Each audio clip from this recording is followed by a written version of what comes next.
Guys, how are you. देखिए, आप मुझे देख रहे हैं BMS फर्स्ट ईयर के चैनल पर। हम चैप्टर नंबर 5 पढ़ रहे हैं, अष्टांग हृदय का द्रव द्रव्य विज्ञानीय अध्याय। ठीक है, आज हमारा उसका 4th पार्ट है। मैंने आपको बताया था स्टार्टिंग में हम इस चैप्टर के अंदर क्या क्या पढ़ेंगे। हमने जल वर्ग कंप्लीट कर लिया।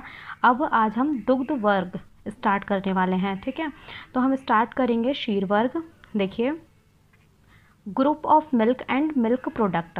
हम यहाँ पे क्या पढ़ेंगे, जो मिल्क का मतलब जो दूध की बनी हुई चीज़ें हैं वो प्रोडक्ट उनका, और जो मतलब दूध होता है उसके बारे में पढ़ेंगे, कौन कौन से टाइप के दूध होते हैं हमारे। तो सबसे पहले गाय, भैंस, बकरी, हथनी, स्त्री, भेड़, ऊँटनी और घोड़ी, ये 8 प्रकार के दुग्ध हैं। दुग्ध यानी कि मिल्क हैं। ठीक है गाइस, हमें क्या करना है, देखिए ये सारे 8 प्रकार के जो दूध हैं, यानी कि गाय का दूध, भैंस का दूध, बकरी का, हथनी का, स्त्री का, भेड़ का, ऊँटनी का और घोड़ी का, ये सारे ही हमें डिटेल में पढ़ने हैं। इनके गुण, इनका नेचर जानना है, ये फ़ायदेमंद होते हैं या फिर हानिकारक होते हैं, हम ये सब चीज़ें जानेंगे। ठीक है, तो सबसे पहले हम नॉर्मल जो दूध होता है उसके गुण जानते हैं। देखिए, दुग्ध के गुण, सभी प्रकार के दुग्ध, जो सारे ही प्रकार के दुग्ध होंगे वो क्या होता है, उनका जो विपाक होता है, विपाक और रस में मधुर होते हैं। मतलब जो उनका रस होगा, रस में वो मधुर होंगे। और विपाक, विपाक यानी कि देखिए, जो हमारा खाना, विपाक का मतलब होता है डाइजेस्ट होना। ठीक है, ये आगे पढ़ेंगे हम चैप्टर में, अष्टांग हृदय में ही पढ़ेंगे। तो विपाक जो है मधुर विपाक होता है एक। देखिए, मधुर विपाक हो सकता है या फिर अम्ल या फिर कटु। ठीक है, तो जो हमारा मिल्क होता है वो मधुर विपाक का होता है। ठीक है, और जो इसका रस होता है, रस में भी मधुर होता है।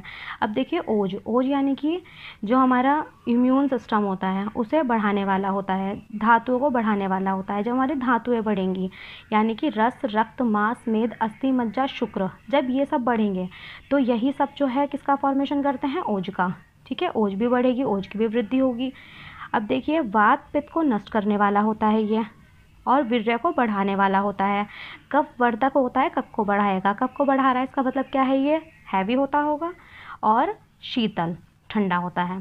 ठीक है गाइस, अब देखिए, मैंने जैसे ऊपर बताया आपको कि 8 तरह के दूध पढ़ने हैं हमें।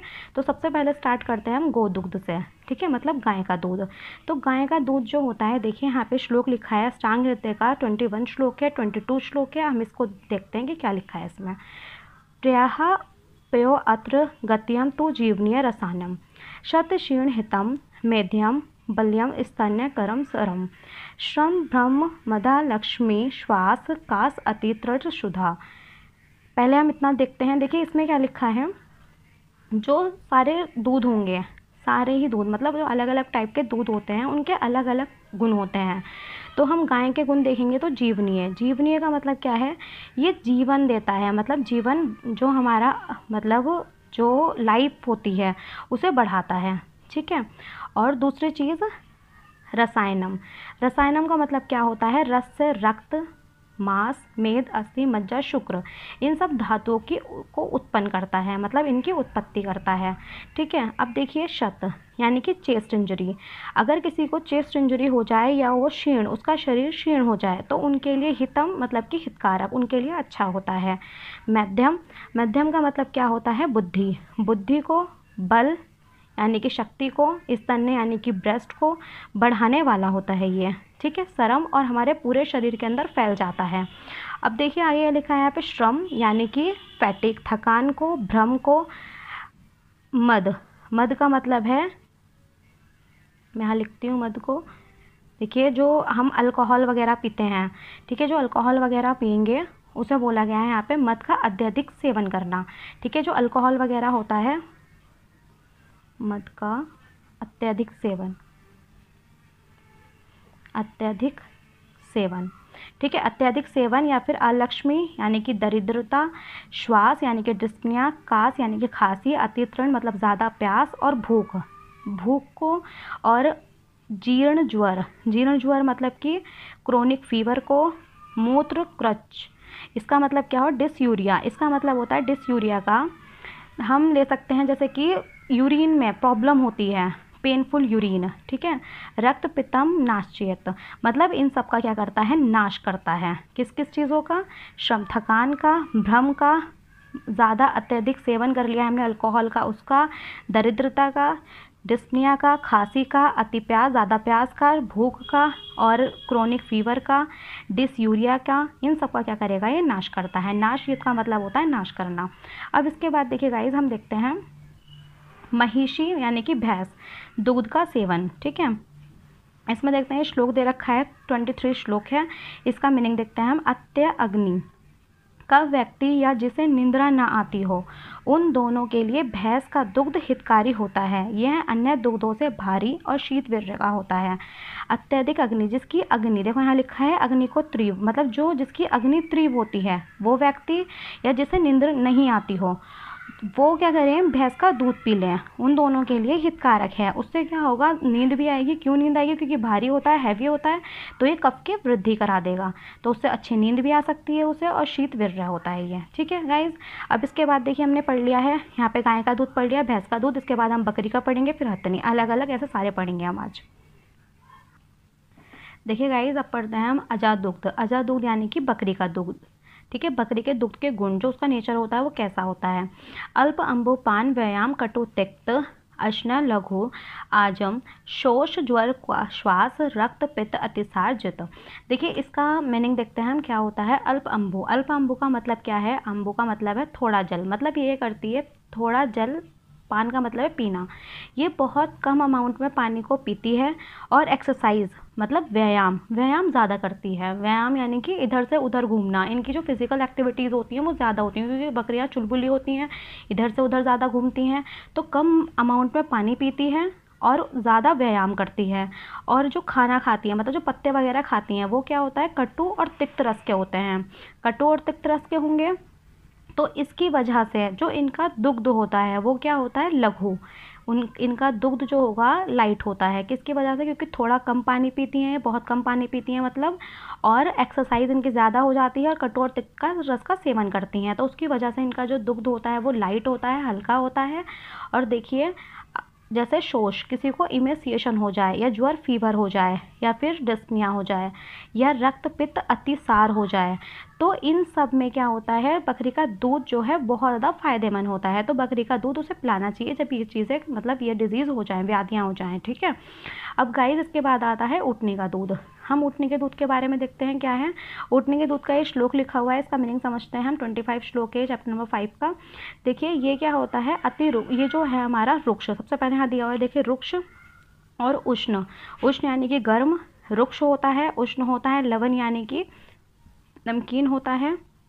ठीक है, नमकीन टेस्ट होता है इसका।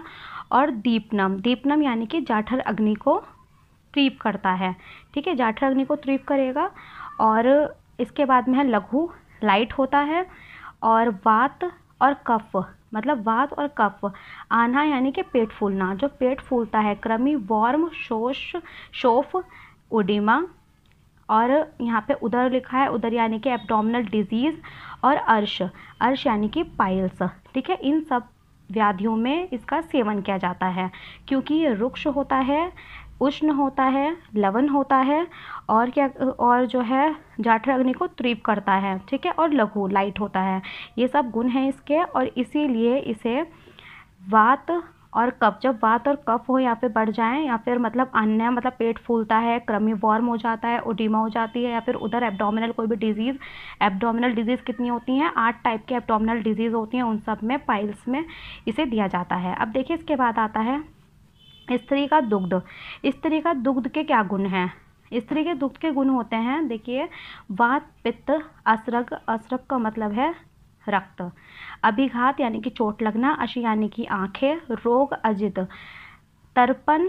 देखिए सबसे पहले जो ये दिया है नस्से यहाँ पर, अगर हम, मतलब जो स्त्री का दूध होगा वो तर्पण कराता है, अगर हम उसका नस्से के रूप में इस्तेमाल करें, नस्से यानी कि नाक में डालने पर, तो क्या होगा, वात, पित्त और रक्त, अभिघात, अभिघात और आँखों के रोगों को दूर करता है, शांत करता है इन रोगों को। ठीक है, अजित का मतलब है शांत करता है इन्हें। अब इसके बाद में क्या है, भेड़ का दुग्ध। जो भेड़ के दुग्ध के गुण होते हैं वो क्या होते हैं, देखिए, आहृदयम, आहृदयम मतलब कि हृदय के लिए हानिकारक होता है, उष्ण होता है, हृदय के लिए हानिकारक है, वात व्याधि हरम, जो वात व्याधियाँ होती हैं हमारी, वातज व्याधियाँ जो होंगी मतलब वात का ये नाश करता है, हरम मतलब नाश करता है, ठीक है। हिदमा श्वास पित्त कफम प्रदम मतलब पित्त को और कफ को बढ़ाता है, ठीक है, और वात व्याधियों को ये कम करता है, वात मतलब उन्हें शांत करता है ये, ठीक है। और जो हितमा होती है वो पित्त और कफ की वजह से बढ़ती है, श्वास इन दोनों की क्या होती है, इसमें वृद्धि होती है अगर हम भेड़ का दुग्ध का सेवन करते हैं तो, ठीक है गाइज। अब देखिए गाइज, इसके बाद देखते हैं हम हथनी का दुग्ध। जो हथनी का दुग्ध होता है उसके क्या गुण होते हैं। देखिए, हथनी का दुग्ध शरीर में स्थिरता लाने वाला होता है और बॉडी को मजबूत बनाने वाला होता है, ठीक है। अब घोड़े का दुग्ध, जो घोड़े का दुग्ध है, घोड़े का दुग्ध क्या होगा, उष्ण होता है, और देखिए उष्ण होगा, लघु होता है, और शाखा यानी कि जो हाथ पैर होते हैं हमारे हाथ और पैरों में, वात का हरम करता है मतलब वात का नाश करता है। अम्ल लवण और जड़ता कर्म मतलब इसका मतलब क्या है, जड़ता कर्म होता है ये, मतलब अम्ल होगा और लवण होता है, और ये जड़ता हमारे शरीर के अंदर क्या करता है, स्टिफनेस को पैदा करता है, ठीक है। हमारे शरीर के अंदर शरीर में जड़ता बनाता है, मतलब कि स्टिफनेस, ठीक है, स्टिफनेस को पैदा करता है, उत्पन्न करता है। अब देखिए इसके बाद आता है, ये जो है हमारे दुग्ध जो थे, मैंने आपको बताए थे 8 प्रकार के दूध होते हैं, वो हमारे सब खत्म हो चुके हैं। गौ का मतलब गाय का, और उसके बाद में भैंस का, बकरी का, ऊँटनी का, स्त्री का, भेड़ का, हथनी का और घोड़ी का, हम सारे ही दूध पढ़ चुके हैं। अब इसके बाद में लास्ट देखिए हम कच्चा दूध पढ़ते हैं। हम कच्चा दूध यानी कि जो अनबॉइल्ड मिल्क है, जैसे हमने पकाया नहीं है अब तक, वो वाला दूध, ठीक है। तो इसका जो श्लोक दे रखा है, देखिए यहाँ पे दे रखा है अभिष्यन्दी। अभिष्यन्दी का मतलब होता है कफ को कुपित करने वाला। ये क्या होता है, कफ को कुपित करता है, ये गुरु होता है।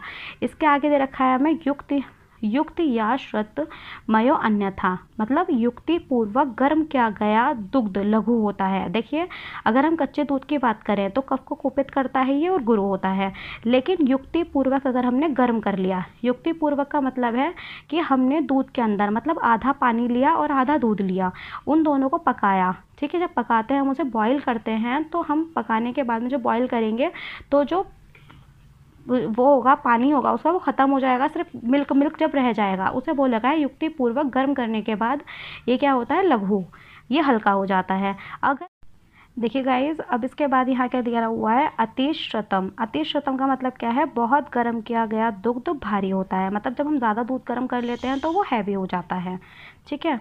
अब इसके आगे दे रखा है धार उष्ण। धार उष्ण का मतलब क्या है, धार उष्ण दुग्ध अमृत के समान होता है, अमृत के समान होगा। धार उष्ण कहते किसे हैं, धार उष्ण बोलते हैं हम, जैसे कि जब हम मतलब जब भैंस के थन होते हैं, गाय के थन होते हैं, उनसे जो उनकी जो दूध की धार निकलती है, अगर वो डायरेक्ट पी ली जाए या फिर उसे पिया जाए तो वो क्या होता है, गर्म दूध होता है, अमृत के समान होता है, ठीक है। देखिए गाइज, आज की वीडियो में बस इतना ही। अगर आपको कोई भी प्रॉब्लम हो तो आप मुझे कमेंट बॉक्स में लिखकर बता सकते हैं। एंड अगर आपको मेरी वीडियो पसंद आई हो तो प्लीज़ लाइक करें, और मेरे चैनल पर अगर नए हैं तो प्लीज़ मेरे चैनल को सब्सक्राइब करें, बेल आइकन को प्रेस करना नहीं भूलें, ठीक है। Thank you so much guys.